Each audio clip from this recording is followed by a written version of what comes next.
Welcome, everybody, to Midday Magazine for this Tuesday, March 18th, 2025. Have your host, James J. Malouf here. In part two today, we're going to speak with our friends from the United Way of Southwood and Adams counties. Ben will be with us. Looking forward to that. Right now, I've been looking forward to this. We have Wisconsin Rapids Mayor Matt Zacher in with us right now. Good to see you, Matt. How you been? I'm good. Thanks for having me again, James. Good to see you. Always appreciate you being here, man. And want to send a big shout out to our friends at Wisconsin Rapids Community Media. Do yourself a favor, go to YouTube, subscribe to their page, and keep up to date on all the things that they are doing. Buy local, support local. That includes our local creatives and the great work being done over there at Wisconsin Rapids Community Media. Matt, how have you been? Doing well. It's pretty amazing. We're probably 11 months into it, coming up on not my election, but a year into the term. So it's exciting how fast things move and how many people are doing great things in the community, and days just fly by right now. You mentioned your term, and I feel like that's a perfect segue into talking a little bit about the decision to what to do with the mayor terms. And this is something that it's got to be a bit of an awkward situation for you as the current mayor, but it is something that I think needed to be addressed. Yeah. I think the council had brought it up again, and I didn't really have any conversations with them about it. I kind of happy to stay out of that conversation. When they asked my opinion at the meeting, I would say, one, I'm fine with it, and if you do decide to change it, please do it after I'm done being mayor. They said, well, if we change it, it would be for the next election, so you'd have to get reelected. So I'm open to that as long as everybody understands this isn't something that I necessarily want or don't want. What I would say is I think it will be beneficial for any mayor coming in to be able to have that. They were looking at 4 years, and I think they kind of narrowed it down to 3 years, which allows it to rotate through the different council elections, so every 2 years, so it would kind of flip-flop, so it wouldn't always be on the same rotation as the same four aldermen. So I think that that's good, and it would give any mayor a chance to just get their feet really wet and see a vision and be able to work towards it. Otherwise, 2 years comes really, really fast. I mean, the 1 year that flew by already, I'd be looking already at, talking about re-election, and either way, it would work out either way, but I think it gives the mayor a chance to really dive in and know what they're working with, because it does take time. So I think they've already kind of agreed to pass it, and they're just working through the ordinance now, and sounds like it's going to go through, and so it'd be the next election cycle. And they would be changing the current mayor from 2 years to 3 years. Yeah, is what 2 it would years be to doing. 3 years. And I understand the other side. People say, well, if we really don't like you, we want to get rid of you faster. I'm like, well, that's good too. But hopefully we always have a decent selection of people running for mayor that we don't dislike them that much, that we can give them 3 years to really help the community out. So. And that's a tricky situation, because usually we don't dislike our politicians until they're in office. I'm kidding. I'm joking. Yeah, I'm just joking. It's true, so you never know. But when it comes to this, so right away, I think that it was important that we had this conversation, let alone what's actually happened with it. Yeah. And I think, like anything we're going to talk about, there are positives and negatives to it. But I think what it comes down to, what I hope that it comes down to for most people, is what is best for everybody. Yeah. Not just one individual or a certain group of people. And when it comes to the pluses and minuses of this, I feel like the pluses of putting it into a 3-year stretch here, if I can, is more positive for the community, as well as the person being elected. Yeah, I think not only just for the mayor that's getting elected, but for the 230 employees that work inside the organization that are always on a little bit of an edge of not knowing who's coming next and what their vision will be and how hard they're going to push to make changes. So I think continuity is a good thing to some degree, but at the same time, it is government, and it will become very complacent, and complacency is never really a great position to be in, especially when you're going through the significant amount of change that our community is going through right now in terms of the economy and where we're going. And it's got to be much more nimble in terms of how we get from where we are now to where we're going to be in the future. And the government kind of has to lead the way. So if they're just kind of, hate to say, fat and happy and, just kind of status quo, then you gotta shake it up a little bit and get people to realize that, hey, you still have an important job to do, and we got to use this money wisely. So And we hire individuals to do this job. We need to give them the tools and the ability to do the job. Having 2 years to do it, as you mentioned, previous mayors have done very well with that, I'm sure, and re-elections and all these things. But you've done a really good job, I think, whether it's intentional or not, of kind of giving us a little behind the curtain look of some of this. And you just mentioned before that you're 11 months in, and what a whirlwind it's been, how fast it's gone. Right. It's hard to get a lot accomplished in that amount of time. At the same time, I will say, a credit to you, a credit to at least every mayor I've gotten a chance to interview in this job and everything. You guys get work done. Yeah. I think it is very noteworthy. I talk to individuals all the time, and I like to do my own surveys with people and everything. And one of the main things that I've been hearing over the last 11 months is, whoa, where did this business come from? And when did these guys get to town? And that kind of thing. Again, this is nothing against previous regimes or anything like that. Different time, every day is a different set of circumstances. So given that, there has been an influx of business in this town. There has been, it is very noticeable. You don't even have to be driving down A Street to see it. You can see it in all kinds of different areas. So to give you the opportunity to do more of that, and to see that full vision, completed, I think that's a big, important part of why we elected you and why we were elected the next person or what have you, is so that they can complete that vision. Right. Yeah. And again, I give all the credit, and rightly so.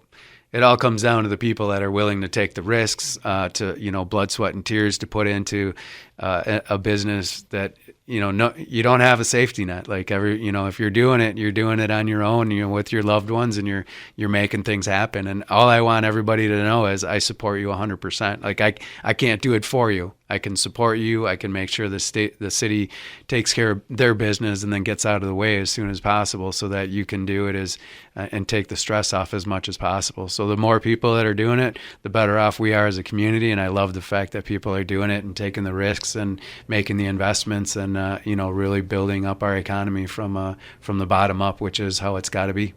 One of the ways we can build that economy up, make our community better, is certainly those of us in the community reaching out and filling out the survey that is up there right now. There is a survey at the website, wirapids.org. Encourage you to bookmark that. Government Priorities Survey. What can people expect with this survey? And there is a lot of different ways for people to take it, by the way. I do want to mention that real quick. As far as just testing it out over the weekend and everything, there's a QR code you can scan if that's the way you like to do it. There's a website you can go to. It's pretty basic. But when it comes to the survey itself, what is the importance of this? Why do we need people to fill this out? Well, it started out as, my part of my platform is just communications and understanding how we build the organization strong enough, communicating with each other, so that we can then in turn take it out to the community and make sure that we are doing what they need us to do within the confines of, yes, we have rules to follow. That's kind of, a big part of the government. So we're kind of playing by the same set of rules. And so we did the mission, vision, values with the department heads to get their input. We went out to all the employees, 230 employees. We got their input. We took it to the aldermen to get their insight as to where they're at. They said, let's take it to the community, which was our next kind of on the, next thing to do anyways. So Joe Bachman here with WRCM and Emily Kent have done a good job working together to put this out to the community and get it out there, so that we can get their feedback as to what they see as our priorities and how we want to set up the government for the next 2, 5, 10 years, 20 years, to make sure we're being as impactful as we can for them and where that goes. And that opens up the bigger understanding of the website that we're working towards, so that we can be more communicative. It's going to be a much more up-to-date on your phone. My goal is to get this app, or at least our homepage, on everybody's, first page on their phone. They're drinking coffee, they tap onto the website, so they're getting the information that we're going to be providing to them. We're doing a lot more videos like this and how we get it out there. We want people to know that we're kind of lacking a continuity in terms of how we're getting our information. I'm not talking about, like political opinionization, all that kind of stuff that we deal with all the time. I'm just talking about pure information. This is what's going on in the city, so what's coming, whether it's, community development stuff or streets department, and just getting as much of that information out to the people. But again, you got to get it outside of the echo chamber of the government and the small group of people. Like I need it in 40,000 people's hands on the front page of their phone. So once we get this set up and going, we got to make sure that we do this huge marketing campaign to get this out so that people are using it as a tool and they know that we're here doing what they need and we're able to communicate. You can even ask questions. What are your guys' thoughts on this? And we have a way of getting some of that feedback, because a lot of time, like, sorry, I'm going off on a tangent a little bit, but like with the ATV, UTV thing, I thought it was, in my mind, everybody did a great job doing the democratic process, the representative government. And it all came down to when the people voted on the referendum and they won to vote it down, creating nothing. And then, perceived government, but certain people, and again, I respect all of them for what they're doing, tried to move it forward. And finally, the silent majority came out. And those are the folks that usually allow the people they vote for to do the talking for them. But at this point in time, they weren't doing the talking for them, and they spoke up. And we want more and more of that. We want to hear from the people, the silent majority, to be able to have a way to speak their opinions and or get their voice out there and heard quickly, so that we can make decisions based on that. You really, you get what you put into life. If you want your community better, if you want to be heard, you've got to speak up. Yeah, you've got to talk. This is a way of doing that. I've been adamant about wanting a Simpsons museum in town here for many, many years. And while I am alone on this one, I'm going to keep trying. No, it's we all have our causes or our things that we care about and everything, and every one of them have their individual importance. But the way we treat each other getting these things across is vital. It's vital. I've talked about this. I've done about 20 interviews with local candidates and everything for a lot of the election coming up on the 1st. And one of the most consistent things I have with all these candidates, or talking to community members, or if you just look at surveys in our nation, we are tired of the divisiveness. Yeah. We are tired of the childish bickering that is going on in not just politics, but into everyday life. Right. These surveys are a big help filtering that. A big help of you kind of have to be an adult when you're filling this out. You kind of have to treat people with respect the way these things are designed. Right. And so I think that they're even more important going forward, especially when you add on to that the communication part of things and how important it is to you and your staff to be understood. How important it is to the community to have reputable sources. Yeah. Going to the website, wirapids.org, that is a reputable source you can go to. You know that you can trust that information. I will also put Wisconsin Rapids Community Media in that regard and say that is trusted information you can go to. It's absolutely. These are things that we need in our community, and you can help enhance those things by adding to this survey or just speaking up and making sure that you're heard as an adult. Yeah, I try to be as cognizant as I can in terms of making sure that this is never about me. Mm-hmm. Granted, you still got to live in your own body, and I'm just as susceptible to the sins or whatever you want to say as anybody else is. But ultimately, I want everybody around me to make sure that what we're doing is for the benefit of the community. It's not for the benefit of Matt Zacher. Like we're looking at working with Joe and Taylor at WRCM. We're making a move. It may not pass yet. It's going to come through tonight to just bring them out from underneath the IT department and put them online with the mayor so that we can talk more about the issues that are, having closer contact and communication to get this information out there faster. And but I also want them to know, like, you have to call me on if you ever feel like, Mayor Zacher's doing this stuff for his own benefit, he's kind of walking too close to the line. Tell me, like, that's not why I'm here, and it has nothing to do with what I want to try to accomplish. But at the same time, we all have egos we got to deal with. So, by all means, let's make this about the community and let's move forward together as a group of people that are trying to do the best for the entire community. You have until noon on April 1st to fill out the survey. I encourage you to get on over to wirapids.org and fill that survey out and have your voice be heard. We're speaking with Wisconsin Rapids Mayor Matt Zacher along with our friends at Wisconsin Rapids Community Media. Matt, one of the other things I wanted to talk about, well, you mentioned doing these videos, and I happened to catch one of them the other day, and in it you were talking about community development. and kind of taking the burden off of code and process for home projects, essentially helping people, homeowners, be able to do the work on their homes or get work done, maybe without as much red tape or some of that. Am I summarizing that pretty well? Or? Yeah. I think it's any government, especially when it's designed the way ours is. We've been here 150 years, I guess probably 100 years in terms of when the city became Wisconsin Rapids, and you've had aldermen ever since then and mayors since then, and they all vote. That's what they're asking us to do, is vote on stuff. So then you vote and you create stuff that kind of compiles on top of other stuff. And in 2018, we voted on a zoning code where we divided up the city according to what made sense for commercial, residential, industrial, to try to keep things separate, keep people safe, keep the noise down, all good intentions. Right. And then on top of that, they said, well, we want to make the city look nice over time so people will want to move here. And, so then you design these codes, or you get a book that says, all right, all these codes are what we're going to follow. Well, you don't really know what's in the book until you actually start having to bring people in, and they're like, I can't get anything done because of the book. And you'll hear a guy, Kyle Kearns, who has the best intention, but he's very black and white. Like, this is the book. You hired me to follow the book. If you want me to do something different, change the book. So what we're doing right now is we're changing the book, and we're looking back at ordinances. We're trying to lighten up things so that people can, one, kind of more enjoy themselves without feeling so overburdened with that red tape. If they're trying to get projects done, we're taking off. We're voting out a lot of stuff that has been overburdensome and trying to get that stuff removed. Some people say just get rid of the whole book. I kind of see it on both sides. Like, we still want some continuity. We want some kind of playbook, I guess, is the best thing I can come up with, and move forward like that. But again, once we see things that are inhibitive and don't make any sense at all, then let's get rid of them. Like, that's what we're there for, is to make new votes on things, to say, okay, this isn't working, let's change it. We don't have to stick with it.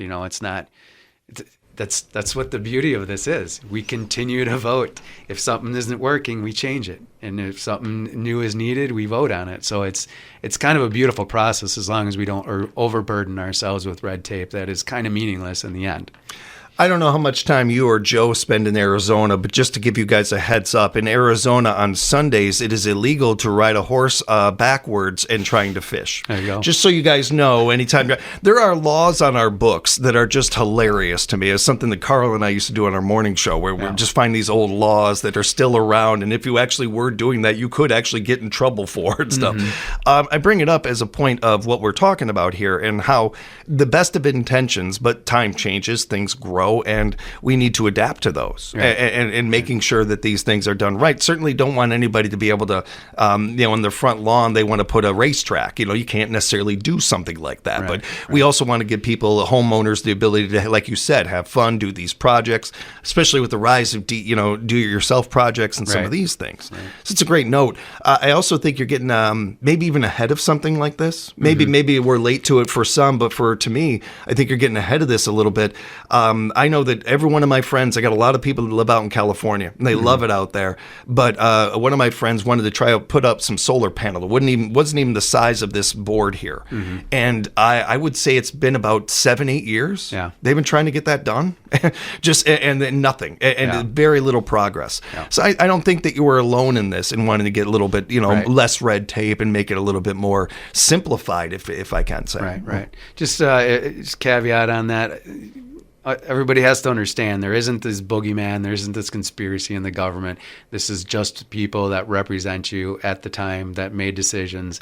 And again, we can fix them if we work together and say, these are the issues we're running into, let's fix them, versus saying it's your fault. I know we've talked about it enough. Some people just kind of, they make their social media career about, being negative, in my opinion. And it is what it is. And again, I've always reached out to them and said, give me a call and let's talk, because it's way better than this.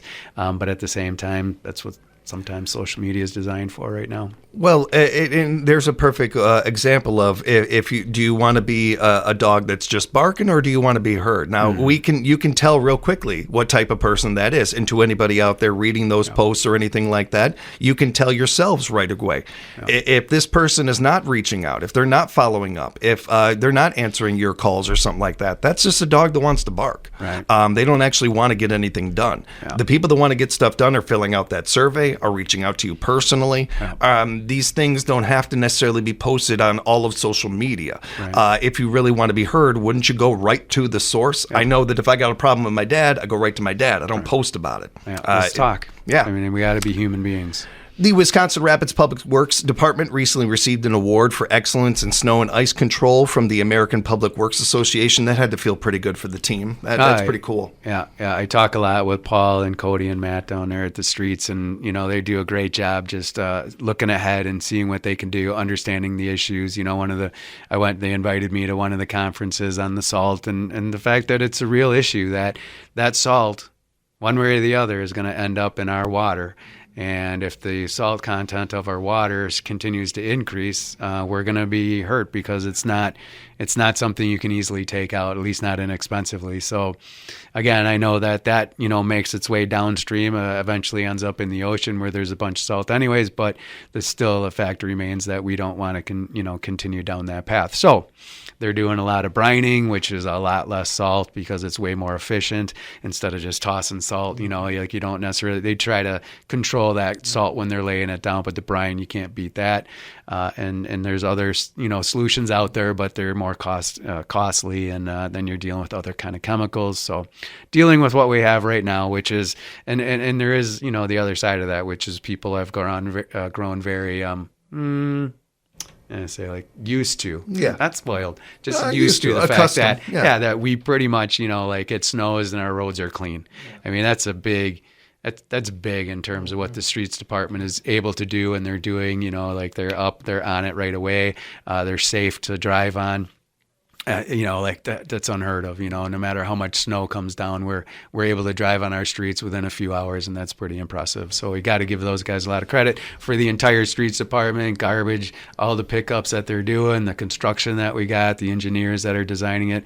I mean, we have a great government, and we own a lot of valuable departments that are doing great things for us every day. So I'll talk more about that over the next coming year and just diving into those departments and what they do for us. So looking forward to it. Looking forward to hanging out again next month as well. Matt, if people have follow-up questions, would like to know more, or reach out to you, how can they do that? I got a new cell phone with the city, 715-315-2925. I like the fact that that's easy to remember. It's very easy. Yeah, that's very easy to remember. I encourage you to do that, everybody. And again, keep in mind, you can find out more about the things Matt and I have talked about today, along with budget summary and plenty of other things, and that survey at wirapids.org.